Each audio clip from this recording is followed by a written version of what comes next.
Woohoo!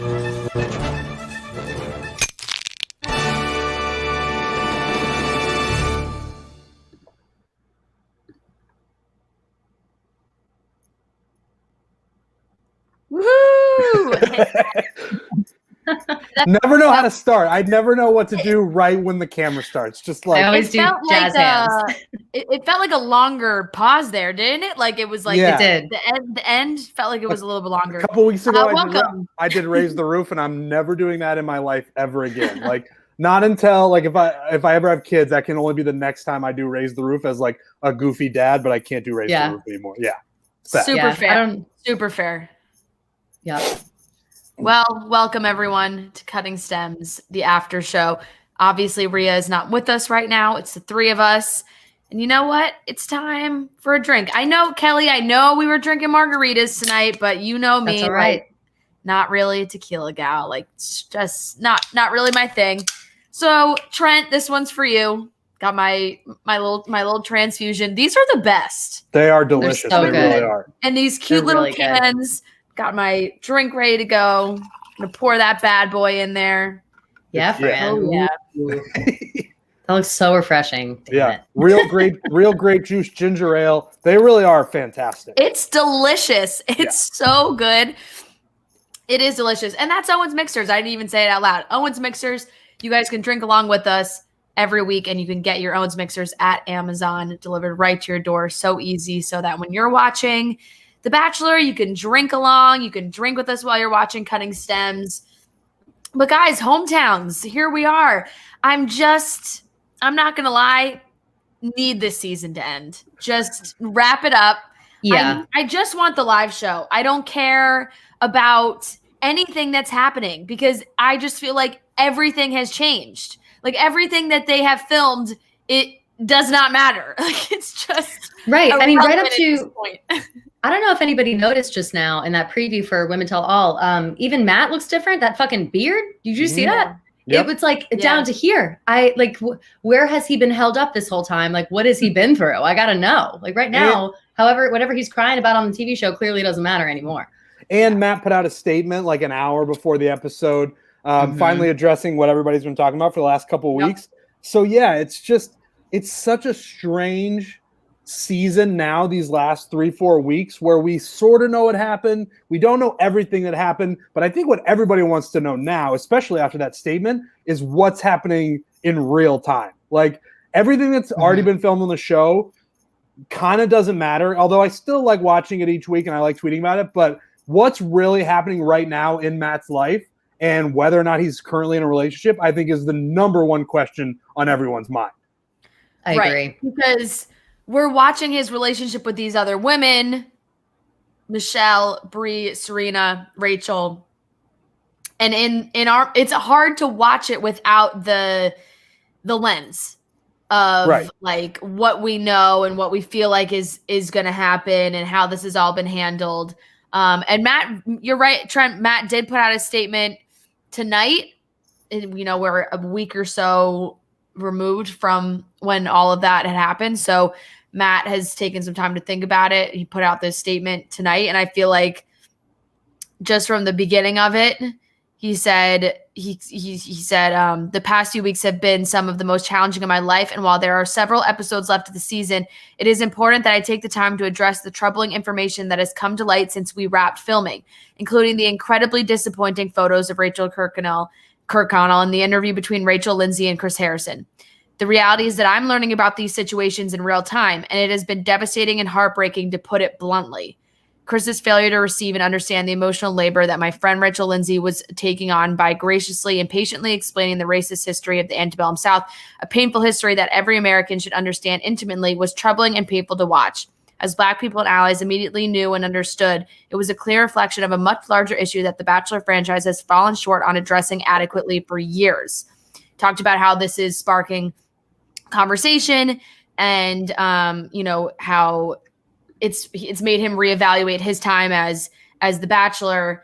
But it's interesting that he put this out right before hometowns, and just from what he said about Chris Harrison, but also about Rachael, kind of, you know, I don't know if he words that the way he did, if he picked Rachael and was currently still with Rachael, if that makes sense.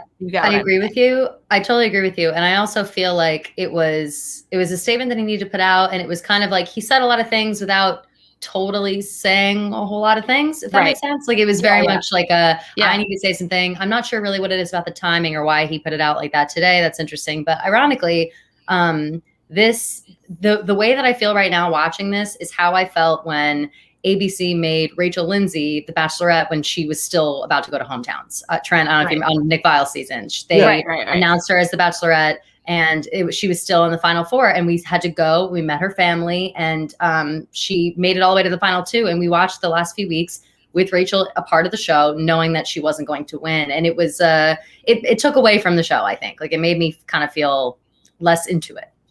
Yeah, there's a lot in that statement. There's a lot of important things in it, but as it pertains to this show and us talking about the show, I would say he's single. That was the read, and I'm not an expert in subtext, but I would say there's a pretty good chance that regardless of who he picks, although I'm pretty sure we don't know, but we're pretty sure that Matt James right now is currently a single man. And just getting back to tonight's episode, we might just have to start this whole thing over again because he does only good the good hometown was with Michelle. I think we can all agree. We can go deeper into each of these, but the best, absolutely the best. But then the other ones, there were issues, different issues with every single one. So if he would eventually someday end up with Michelle, that would make a ton of sense. But if it's any of the other 3, I think we might have to start from scratch.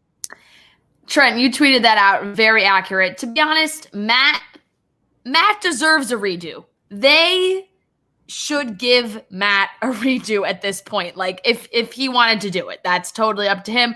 But the whole season was such a train wreck that I feel like he deserves to just start all over again with new people. We've seen it happen before. From Brad Womack. They had Brad Womack on. That guy didn't pick anyone. Just like it wasn't like it was a big scandal or there wasn't any problems. It was just that he didn't pick anyone at the end. He was like, I'm not gonna get engaged to any of these women. And it wasn't even like a Juan Pablo, like I'm not gonna propose, like we'll date, but like I'm not, It was he just was not into it. It just straight up didn't pick anyone. And then they gave him another chance to be the Bachelor. He got to do it twice. So you're telling me if Brad Womack can get a second chance at being the Bachelor, Matt James should get a second chance at being the Bachelor? You think they run it right? If they did this, hypothetically, would they run it right back or do you wait 2 years? They probably have to wait. You gotta wait. Yeah. Okay. Yeah. Okay. I would say you gotta wait. But I agree with you. I think that his name should stay in the running. Yeah. For sure. And I also think too that they added a lot of extra silly things this season on top of it already being an interesting season and something to tune into. I feel like they threw too many wrenches into it. It's fine for a couple of silly things, maybe bring back one girl, have a couple girls come in, whatever. But I feel like everything that they could have done to make this more difficult, they did. And we're, seeing the results. Yep. So let's get into the episode. The hometowns. Michelle was the first hometown date, and it was an absolute delight. I wish that every hometown date was like Michelle's. They wore matching outfits. They were totally coordinated. They looked so cute. They got to speak to Michelle's students over Zoom. They were asking those hard-hitting questions of, Trent, we're going to say, Matt really likes to throw around. That's a great question. That's a great question. He really does. And as soon as I heard him say that to that 7-year-old, I was like, oh, come on. He does use that as it's not special at all. It's it's the way he processes the question while biding a little bit of time to come up with the answer. Yep. I actually, it's a smart tactic. It is a smart tactic, especially when dealing with children's questions, because there is nothing more intimidating than children asking you questions, because they have yet to lose that filter or gain that filter that we all gain as adults, where you're not supposed to ask certain questions. They were asking is that your girlfriend? How many guys are you dating? Anytime I'm around children, I'm scared because they won't hesitate to be like, hey, you're getting kind of chubby. You're getting a little a little big there. Like, so I think he handled it pretty well, but it's just an intimidating situation to me. But it was very sweet. Those kids were great.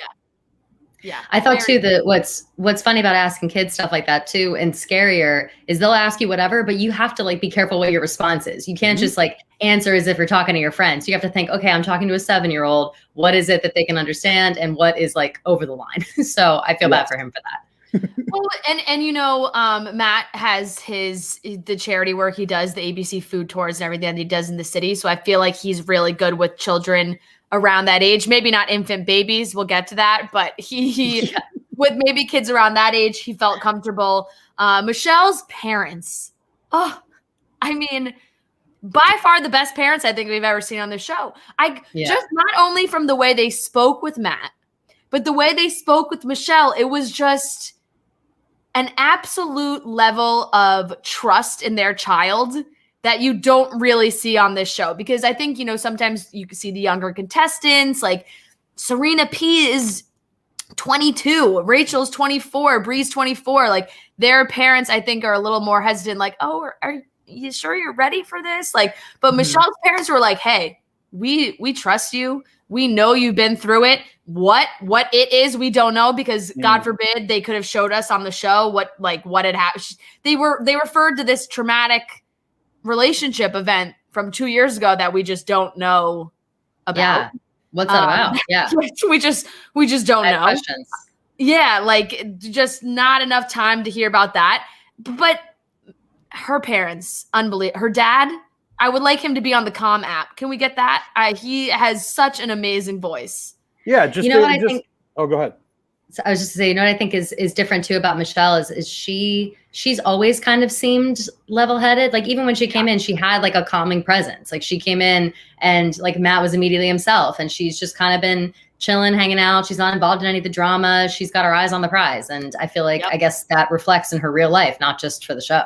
Yep. She's the one from Minnesota, yeah. Yes. Okay. Yes. Midwest parents. I wanted to make sure that she was from the Midwest when I say that there's nothing better than Midwest parents. I have 2 of them myself, and they are absolute delight. Oh, look at that. We got a picture. They're so cute. So sweet. Look at them holding. I love the mom scarf, the scarf on the mom. Love it. And she, very into it. If I'm remembering correctly, at one point the mom just says, your dad just always puts me first, no matter what. And I was just like, oh, this is just the sweetest goddamn thing I've ever seen. And it really couldn't have gone any better. There's always the level of skepticism from each parent on all of these, where they're like, I mean, it hasn't been that long. Are you ready to get engaged? You think he's the one? All of that. But after that, they're very trusting of Michelle in any decision that she makes. And I'm glad we got one seamless and perfect hometown, because the rest of them weren't so great, but this one was off the charts. Yeah.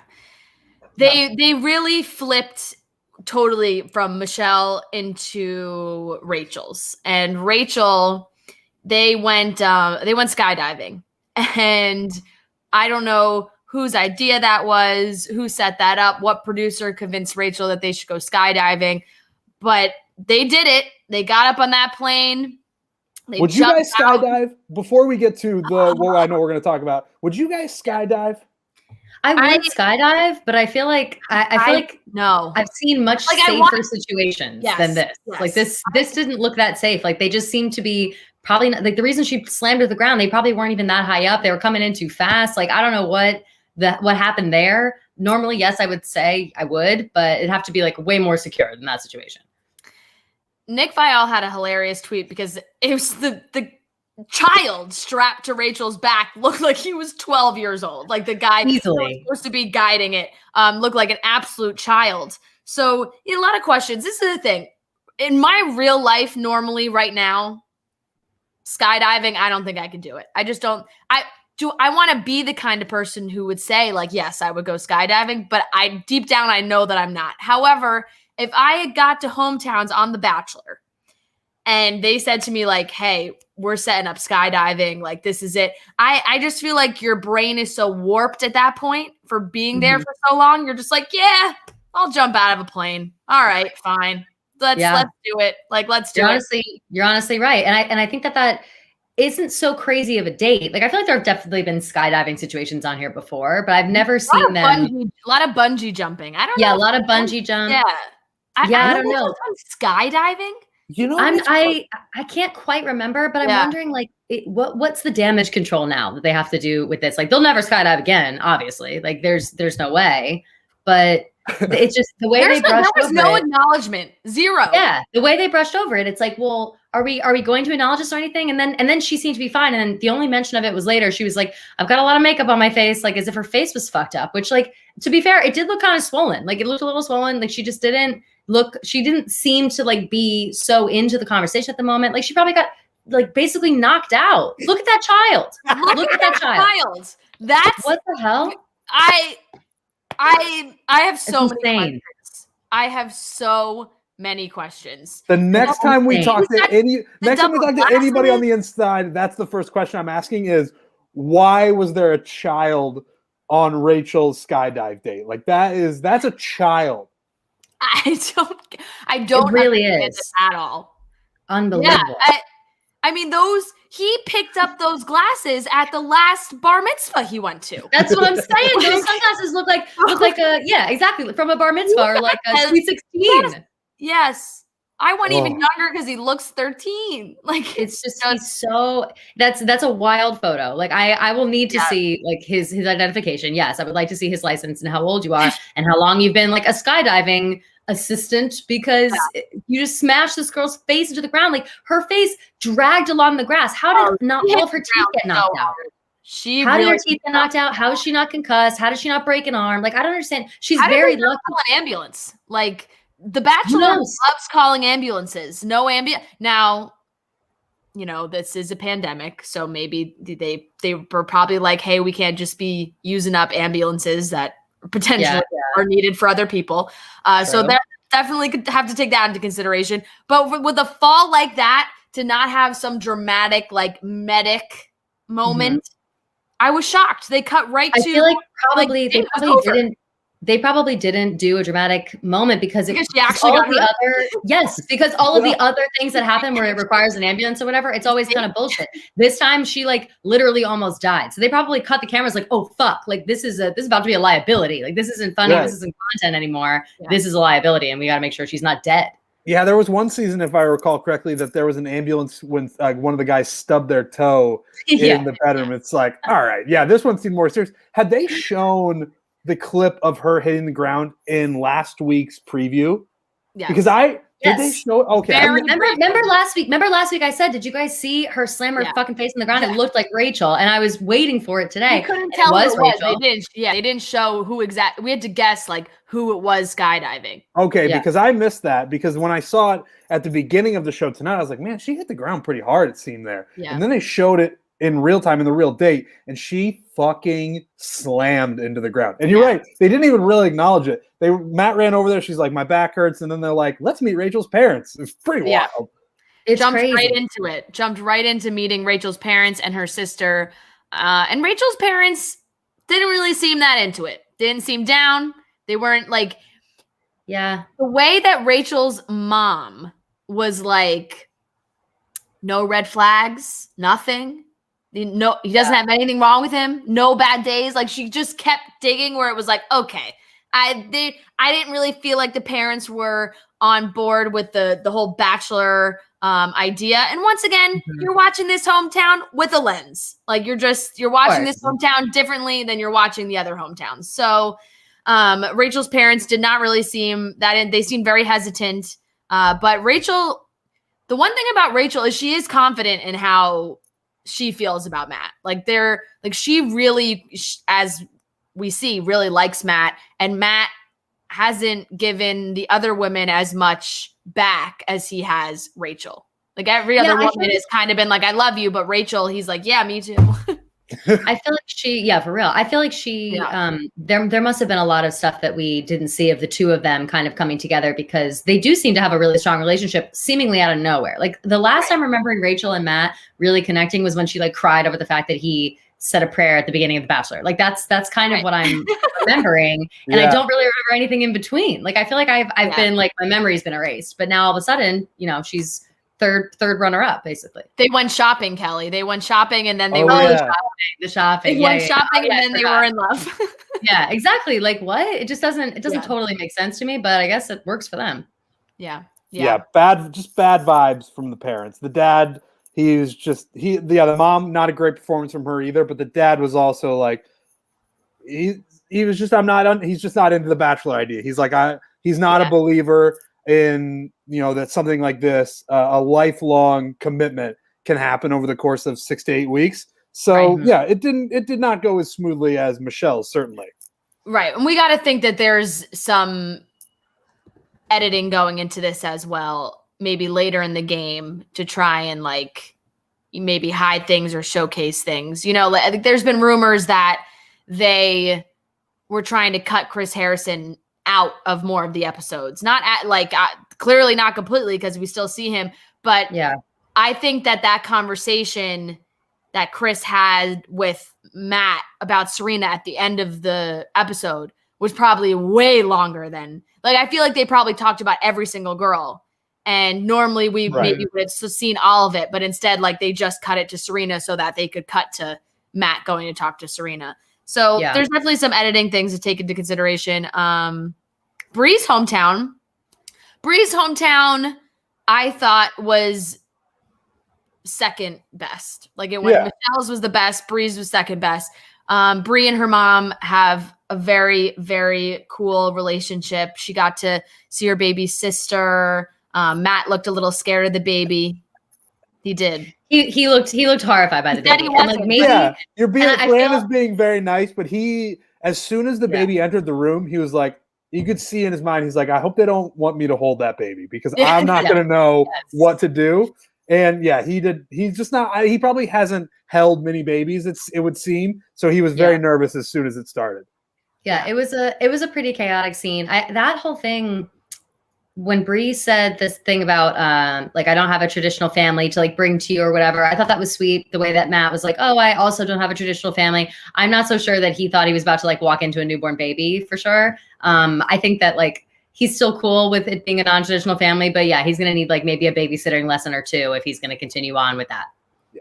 I got to find I tweeted it and it was the nicest thing ever.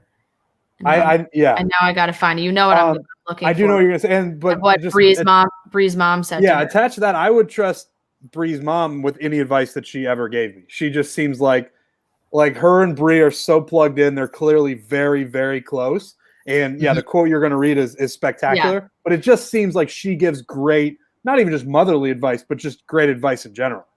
Right. And she's just a little bit more in tune. Bree's mom is young. She probably watches the show. She's probably seen how this happens and what goes down. Bree's mom could be the Bachelorette if she wanted to. They could have been on the show together. But Bree's mom said, worst case scenario, we are mending a broken heart together. It's Mom. Yeah. That's so supportive, so sweet. And she's right. Sometimes these parents, it's so dramatic and it's you're ruining your life and all this, that, and everything.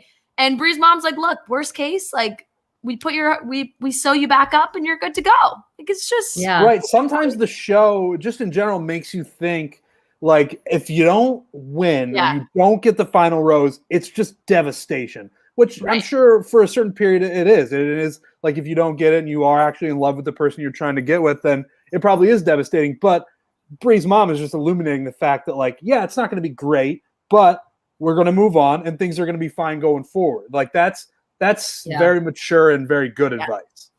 Also, too, we forget that all the parents and the families, whatever, they're still living in the real world. So when they come in and they're kind of talking down their daughters or sons, depending on what it is, they have the lens of the real world being hey, you've only been here for a month barely. And you're talking about how, worst case scenario, you get your heart broken over this thing that happened for 1 month. You know what I mean? Sure, maybe you'll take some time pulling out of it, but realistically, you'll definitely get through this. Right. And Bree definitely looks nervous because it took her a lot to tell Matt that she was falling in love with him. And it wasn't a great reaction, but he just kind of looked at her and was like, thanks. It wasn't the massive smile that he's had when girls have said it to him. before. It just felt a little different. And I don't know if the relationship with Brie is one that seems like in his mind, he's like, this makes sense on paper. We line up together, but it's not, the connection's maybe not there as much. Yeah. Yeah. Yeah, and I love that. Matt. I think Matt's a great guy. I think he's been a great Bachelor so far. But this episode really highlighted his flaws to a degree where he doesn't always have the greatest reactions to the things that someone says to him. And that is fine earlier on where someone's trying to open up to you and he's still dating, 20, 25 women and he still doesn't quite know how to handle it all. But when it gets down to 4 and you're at hometowns and things are getting much more serious, sometimes Matt doesn't have the right reactions. And not to jump ahead to Serena P, but when Serena P is very much spinning out after talking to her mother and her sister and it doesn't go all that well, she's starting to have doubts.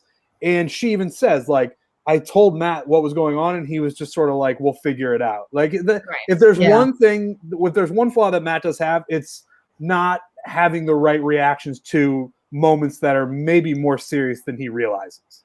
Yeah, he comes across a little dismissive sometimes, and I don't know if that's like, I don't think it's intentional. I think that he also has a hard time opening up. Like I think that he has a hard time. His lack of relationship experience. Yeah, it's that. I think it's that. It's also like he thinks like maybe in his mind he thinks that he's being so open and he's being so like like he's in these relationships, but I think he's very distracted by the fact he's in several relationships at once. Like that's a really hard thing to do, is like have 20 girlfriends at one time. And I think that has kind of taken a toll on him. And he's sort of like, he seems a little bit to me to be on autopilot with most of the girls. And I think maybe in his mind, he thinks he's being supportive in those moments where when Serena P says, I'm freaking out right now. Like, I don't know what's going on. I'm starting to have some doubts. And in his mind, he might think saying, it's fine, we're going to figure it out, is his way of not jumping on her and being like, no, this is how we're going to fix it. And this is how we're going to do it. He thinks that saying like we're going to get through it is very supportive, and it is to a degree, but it's not necessarily what Serena P wanted to hear. Yeah, and sometimes you just have to talk to your mom. I think that's what happened with Serena P. She spoke with her mom and was like, "Whoa, this is not happening. It's not working." And then we saw Matt speak with Chris Harrison. He goes to speak with Serena P in the hotel. And she breaks up with him full blown. Like she's like, I don't think you are my person, which is honestly it's a tough way to break up with someone. There's brutal. That hurts my heart. Yeah. There's so many things you can say in that moment. And yes, like Matt's had to break up with a billion people this season, but when it's The Bachelor and you're told like, you're just not my person. Like, you're like, oh shit. I feel like he handled it well. Like he did. Yeah, he did. I think he liked Serena P a lot. Like maybe even second to Rachael. Yeah. Like I feel like it's been Rachael, Serena P, Michelle, Brie. I also think that his relationship with Serena P has been the most honest of all. I think that she's been the most real with him. Probably, maybe that's actually not fair. Brie is also pretty real. Michelle, she just seems to have like no problems. Rachel's like whatever. But for some reason, to me, Serena P, she's very open about what she wants. She hasn't really like pretended to be someone she's not any of this time. And I think that her like breaking up with Matt is just her again, like being true to herself. And she seems to be like a really great person. I like her a lot more after watching this than I did before, I think. It was tough. Usually the only time you hear the my person talk is when it's a positive, when it's like, I think I've found my person. So to hear it in a negative way, if you watch it back, I noticed this when I was watching, Serena P isn't even looking at Matt when she says it. She's like, I can't look you in the eyes when I'm saying this because it is devastating. I do want to say fantastic filming and editing job of that entire thing where they made it seem like Matt was a contestant where he was like, you want to walk me out? And then he gets in the limo. He gets walk me downstairs. He's so sweet. He's a very sweet man. And then he got into the SUV and they're doing the exit like he's one of the contestants. I thought that was great. Obviously sad. I've liked Serena P the whole time, and I thought maybe they could end up together. But I thought that was a cool thing that they did. Yeah. At this point, I hope, and we don't know what's going to happen. We got to wait for after. But at this point, I'm like hoping Matt gets on the phone with some of these girls he sent home. Like I'm like, yeah, maybe because they kind of showed it in the Women Tell All with Serena P. It's like, hey, did you regret leaving and whatnot? I'm like, well, maybe Serena P can get on the phone. They can hang out, make something. Who that's knows? what I'm saying. You never know. Connection, just because the show ends doesn't mean connections have to end. True. That's a good question, actually. If we all assume that Matt is now single after maybe picking Rachael, if that's how everybody thinks it's going to play out, the question might be is when he picks up that phone, who's the first person he calls? Who's the woman that he calls? We'll have to watch what happens with Fantasy Suites and the Women Tell All. But right now, I think it's Serena P is right up there. I think so too. There could always be a little runner-up switcheroo situation. We've obviously seen that happen multiple times before, but I don't know. It's gonna be tough. We don't know for sure how this ends. We're just going off the information that we have. Plus, just I don't know, the way Matt talks and acts with Rachael, it almost feels obvious. It almost feels like they are the way they put this together. They cut it so that we watched him tell Rachael, like, oh, I didn't ask your father for his blessing because I don't want to do that with all the fathers. I'll call him if that's what we get, if that's where it gets to, which is very nice thing. I think that's fine. I like that move. I feel like more bachelors should pull that move instead of asking every father for their daughter's hand in marriage every single time. I agree because it's such a monumental moment. Like people forget, even these engagements and stuff. I'm always saying this, like this show will take away some of those like real core moments that you've dreamed of your whole life. So like pick and choose which ones you want to do. Hey, that's Hannah Ann, baby. Hannah Ann freaking took that away from me. I'm also pretty sure Matt James was getting the vibe from Rachel's dad that it was going to be a no. If he was like, I'm not. I'll call him in a couple weeks. Yeah, we'll let this cool off a little bit because his dad, her dad was not giving off the best vibe. Right, and he only had that. At least from what we saw, he only had that conversation with Rachael. You didn't see him being like, well, Michelle, like, I'll make sure I call your dad. And if he did, they didn't show it, which maybe is for a reason. So I don't know. The Women Tell All is next week. Let me tell you, I'm just not looking forward to that at all. I just don't care about Victoria anymore. And Victoria is totally going to be the center of all this. We got a quick glimpse of her outfit. I don't even want to say no more. I say literally say no more. We'll rip it apart next week because honestly, I don't even want to talk about it. Don't even want to talk about it. What the fuck? So Kelly, you're in charge of the Bachelor Nation questions tonight. If you want to got some questions here. Up. I asked submit your questions to the YouTube. Oh, Kelly, you asked? I asked. Yeah, I was sneaky, so I'd be ready. People have been asking. Okay. Yeah, you know me. Let's see. I wasn't arguing in the chat as much as Rhea usually does, so I didn't have to. It was less obvious that I was doing it. Someone asks, do we think that they cut the ambulance out for legal reasons because it was that bad of a fall? I think yes. Literally. Yeah. Like for all the reasons that I said. Yeah, because like you guys said before, they're quick to pull an ambulance out, and for them not. It's actually funny. Like in the Bachelor universe, non-serious injuries get ambulances, but serious injuries do not get ambulances. Yeah, at least they don't get shown. Like, yeah, they're like, oh no, we really need an ambulance, but we're not going to show it this time. Yeah, exactly. Yeah, for sure. Another person says, who do we think Matt has a breakdown about next week? Like, who do you think? Because we didn't even talk about that in the preview. He's sobbing tears like nobody's business. Yeah. And I don't know who it could be about. I really don't know. I like to watch him cry. He's just such Me neither. Like I feel like it takes a lot for him to cry, and it's gonna make me sad. I think I feel like it's gonna be Rachael. Mm-hmm. I don't know why, but I think with fantasy suites, Rachael, this is a tale as old as time on this show. I think Rachael has very much been one track mind. Like he's got like this is us. We're in this together.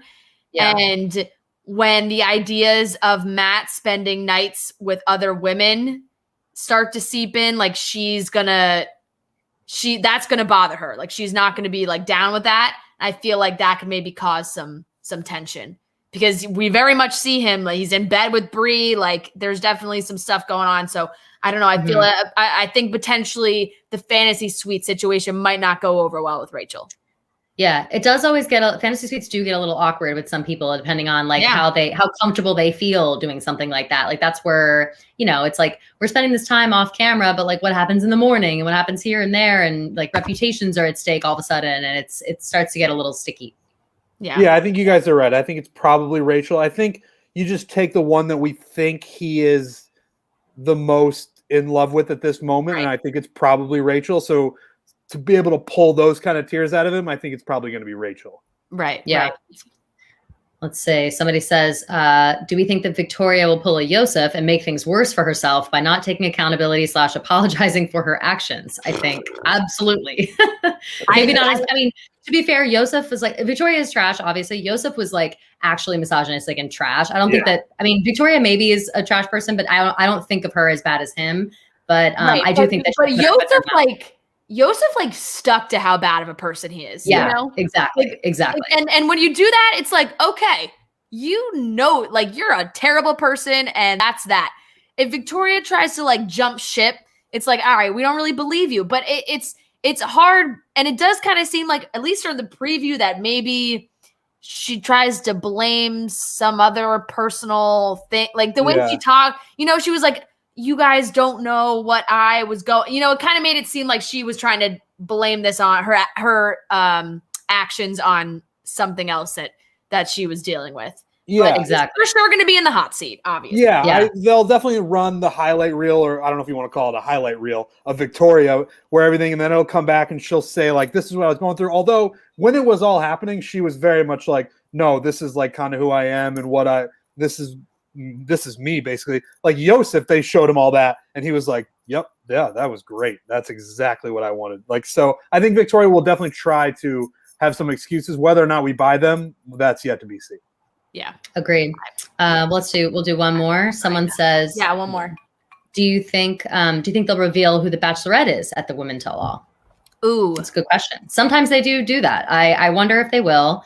At this point, like, do we know? Do we think we know who it could be? Like, based after tonight, Serena P looks like a Bachelorette person to me. But I feel like every time we say this every week, and like Rhea says it too, that every time that someone is voted off or someone got the raw end of the deal, then all of a sudden they're in running for the Bachelorette. So it's like, who do we officially say is? The rumor that that Katie was the Bachelorette stemmed from, I believe, a Reality Steve post saying that they announced Katie at the Women Tell All as the next Bachelorette. That interesting. Then they said that wasn't true. That Katie had posted that story and it was like news to me. And there I just saw some other things that said that didn't happen at the Women Tell All.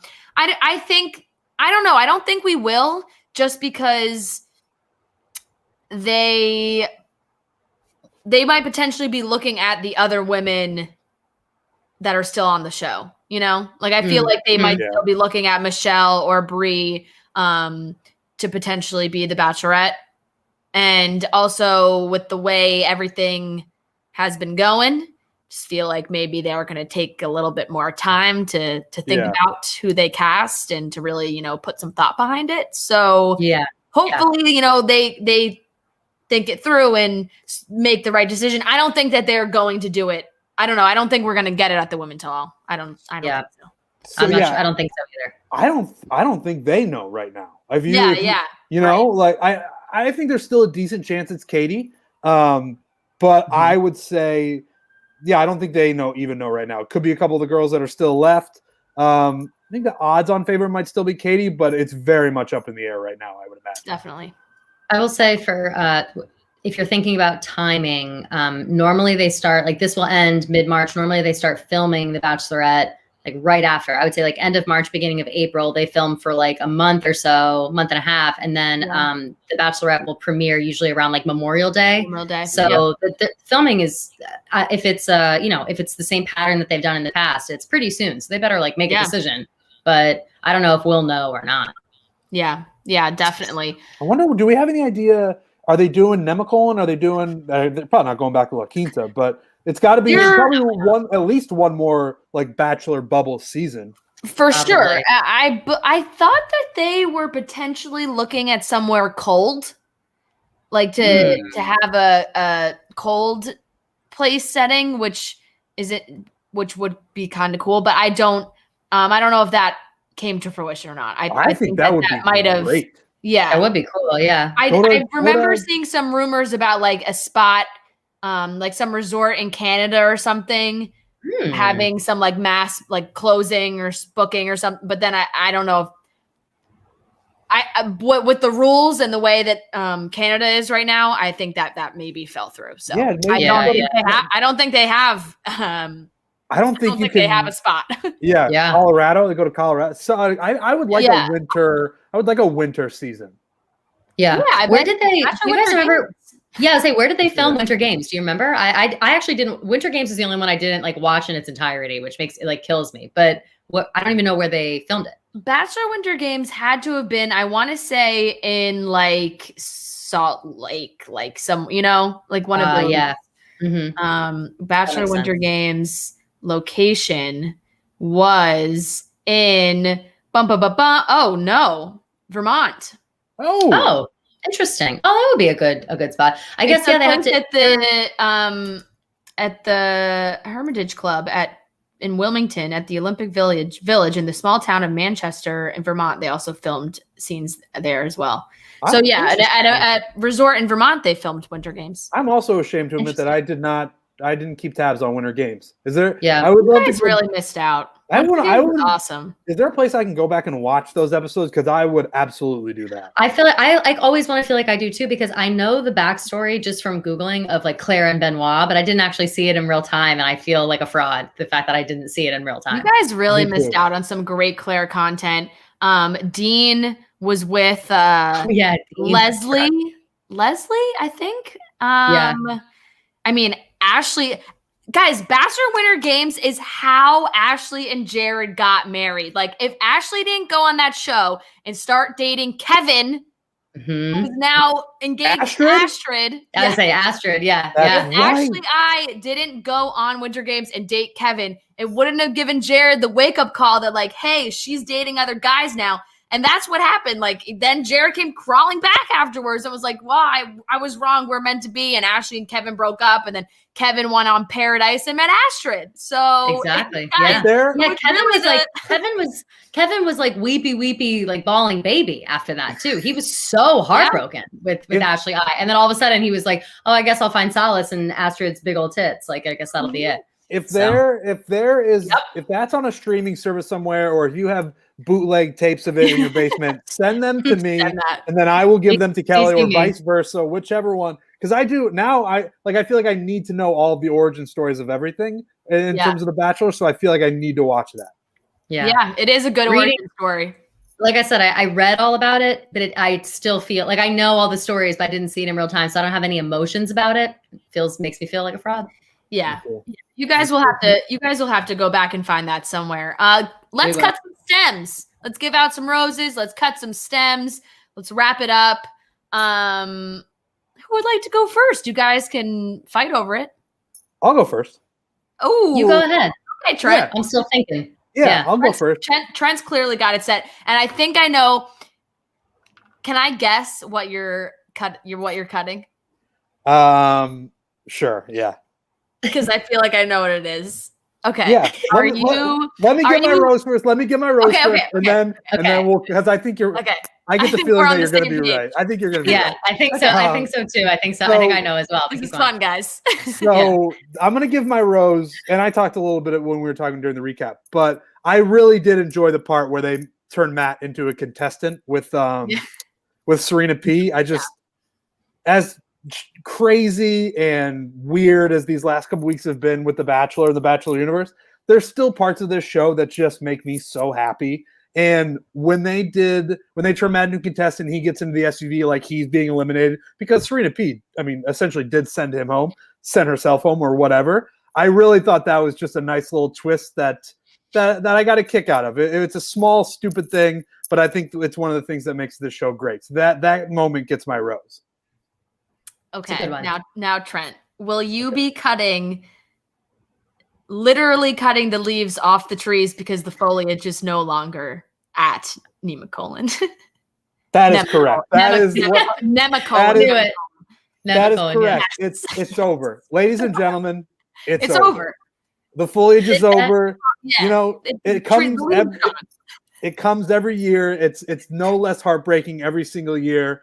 The leaves fall off of the trees, and they kept cutting back from commercial, and the trees were bare, and they just didn't look very good. They faked it sometimes. They faked it and cut back to trees. I did notice when they went to like B-roll of the leaves, but during the dates you could tell that there were no leaves. They most certainly did. So it's been a hell of a season. And I said after the first episode, it's been a hell of a season for foliage, I should say. Mm-hmm. And I said at the beginning that it was going to be a big season for foliage, and it was, but it's now come to an end, and it's sad, but that's what happened. So yes, I am cutting the stem of foliage. I think that's a good stem. I'll say that the tweet picture that you had of the bare trees made me sad as well. You tweeted it, I believe, with a sad face. It made me feel that exact same way. Very, very sad. Very sad. Let me think about my rose and stem. Oh, so my rose I'm going to give to Serena P's mom because she decided to have 2 kids and just like make clones of herself. Like she just cloned herself twice.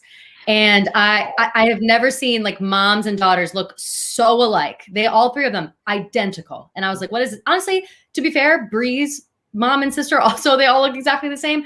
But Serena's, like the women in that family are carbon copies. And it was wild to see. So I give the rose to that. I loved it.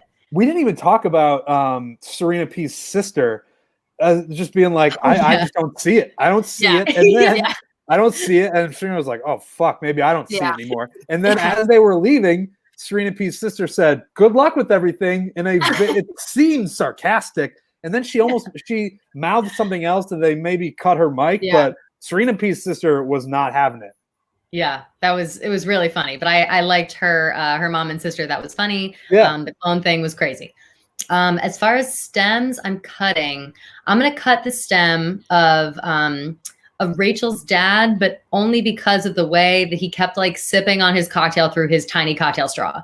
It was weird and it looked uncomfortable. I was like, why are you like, I am somebody who will like take a little sip out of a cocktail straw if it's like too full or, whatever, but I don't sit there like with half the glass full and just sit there sipping it with the tiny cocktail straw. Like, I don't know. It was weird. The visual was weird. It looked really small in his hand. So it looked extra silly. Like I hated it. I'm going to cut that stem. I like it. Okay, I'm going with fairly obvious tonight, but I'm giving my rose to Michelle's dad. I love him. I wanted to see more of him. He was such a gem, and just oh my god, just look how cute he is. They're both so sweet. I almost give my rose to Michelle's mom's scarf. I thought about it for a minute. Oh God, I love it. I love everything about it. I would have bet my bottom dollar that your rose was going to Bree's mom. We had a lot of good hometown parents, and I actually feel bad that Bree's mom isn't getting a rose because she certainly deserves one. But I very much thought you were going with Bree's mom. I know, but how could we have left Michelle's dad off the board? There's no way. That would have been a travesty. And then I will be cutting the skydiving license for just the company as a whole, because they have a child employed in their services, and that feels wrong. I don't even blame him. I blame the bosses. Like that's coming from a high above. That let's no more. None of that. So. That photo is so funny. Every time I see it, I'm like in tears laughing. It's when really I saw Nick Viall's tweet, I thought, because you guys had put it in our group chat, and that was the first place that I saw it.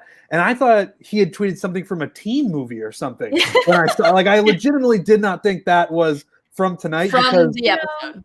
Stunning. It's ridiculous. It's ridiculous. Whose kid is that? Literally, whose kid is that? Who did this? So he's like hope nobody notices my first day, and then Rachel slammed into the ground at 20 miles per hour. It's like, shit, they're gonna know. He's like, no one will see me. Sunglasses on. Honestly, no one will know. No one will know. We need to give an honorary mention rose to Nick Viall for tweeting that, because I don't think we would have noticed if he didn't. Never. And thank God he did. Thank God he did. So thank you, Nick. Thank you, Nick. Thank you to him. Thank you to him for doing that for us. Yeah. Oh, man, that wraps it up, guys. That's the end of this episode of Cutting Stems. We will be back next week. And I say it every week, hopefully in studio. We'll see. We'll be back, hopefully in studio next week to talk about all the girls screaming at each other at the Women Tell All. And get your Owens mixers, obviously. Yep. Amazon. 50% off. Yep. Mm-hmm. Really, like, just look how beautiful that can is. All right. Oh, so delicious. We'll see you all next week.